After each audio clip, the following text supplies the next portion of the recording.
দর্শক আপনাদেরকে আশ্চর্যজনক একটা গাছ দেখায়। দেখুন এই গাছের একটা ফল আছে, এর সামনে যদি আপনি একটা ম্যাচের কাঠি নিয়ে যান অটোমেটিক ম্যাচের কাঠিটা জ্বলে উঠবে। কি অদ্ভুত ব্যাপার, তাই না? শুধু তাই না, এই যে এই গাছের একটা ফল আছে, এই ফলটাকে ছেড়ে এক গ্লাস পানিতে রেখে আপনি ম্যাচের কাঠি পানির সামনে ধরলেও ম্যাচের কাঠিটা অটোমেটিক ভাবে জ্বলে উঠবে। এই গাছটি বার্মার কিছু অঞ্চলে পাওয়া যায়, দেখা গিয়েছে। বেশ চমৎকার কিন্তু গাছটা। এরপরে এই গাছটাকে দেখুন, একদমই কাণ্ড ডাল পালা সবকিছু মনে হচ্ছে কোনো একটা শক্তিশালী ঘূর্ণিঝড় এসে চাপ দিয়ে একদিকে কাত করে দিয়েছে। বেশ অদ্ভুত এক ধরনের গাছ দেখতে পাচ্ছেন। বিভিন্ন অফিস বা বিভিন্ন রকম বড় বড় প্রতিষ্ঠানের সামনে কিন্তু এই ধরনের গাছগুলো দেখা যায়। এরপরে এই গাছটাকে দেখুন, এই গাছটাও বেশ চমৎকার লাগছে দেখতে, কিন্তু একদম চেয়ারের আকৃতিতে আসলে তৈরি হয়েছে গাছটা। গাছটা কিন্তু প্রাকৃতিক ভাবে একদমই তৈরি হয়েছে তা না, এই গাছটাকে ছোটবেলা থেকে বড় হবার সাথে সাথে কিছু কাজ করা হয়েছিল। এরপরে দেখুন এই গাছটা দেখুন, এটা একটা ফুলের গাছ, একদমই ব্যতিক্রম একটা ফুলের গাছ দেখতে পাচ্ছেন। পুরো গাছটাই মনে হচ্ছে একটা ফুল, আর অনেক শক্ত পোক্ত, আসলে আছাড় দিলেও আসলে ফুলগুলো ঝরে যাচ্ছে না।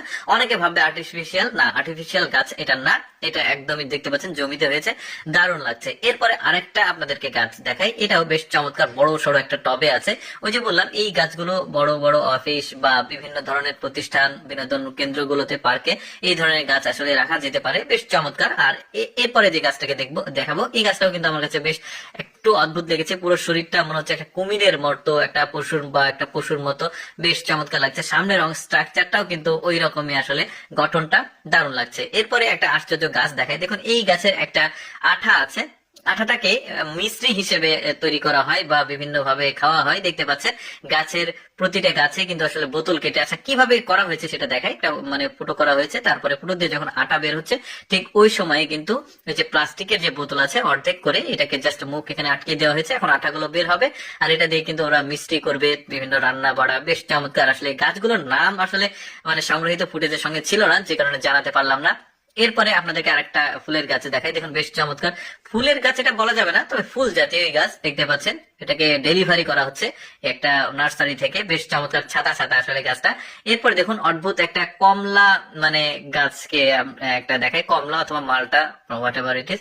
তো দেখতে পাচ্ছেন অনেকগুলো ডালের সাথে গোল গোল হয়ে আছে, কি অদ্ভুত ভাবে আসলে গাছটাকে হয়েছে, একদমই ইউনিক। এটাও দেখুন, এটাও বেশ চমৎকার ছিল গাছটা, একদমই বট গাছের মতো ছাতা ছাতা হয়ে আছে, বেশ চমৎকার। তারপরে দেখুন এই গাছটাকে দেখুন, এই গাছটা সম্ভবত কোন একটা ফলের গাছ, সম্ভবত মুকুল এসেছে।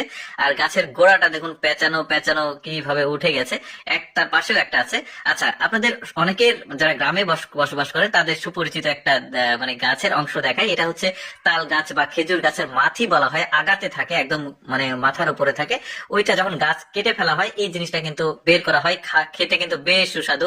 যারা গ্রামে বসবাস করে তারা কিন্তু আসলে এটাকে চিনবে। আমাদের আঞ্চলিক ভাষায় মাথি বলা হয়, আপনাদের আঞ্চলিক ভাষায় কি বলা হয় সেটা কমেন্ট করে জানাতে পারেন। দর্শক আমি সবসময় চেষ্টা করি আপনাদের সামনে কিছুটা এক্সেপশনাল ভিডিওগুলো উপস্থাপন করতে, এরকম ভিডিও